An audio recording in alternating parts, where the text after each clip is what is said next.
Homemade tacos for dinner.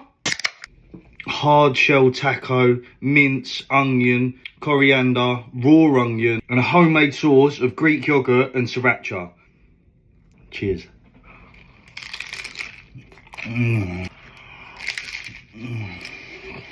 Oh my God, wow.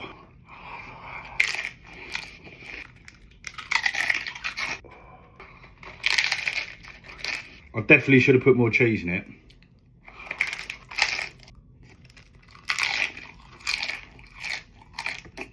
In the future, I'm thinking of doing a low calorie, high protein book of my own, because you can still eat foods you love, build muscle and lose fat.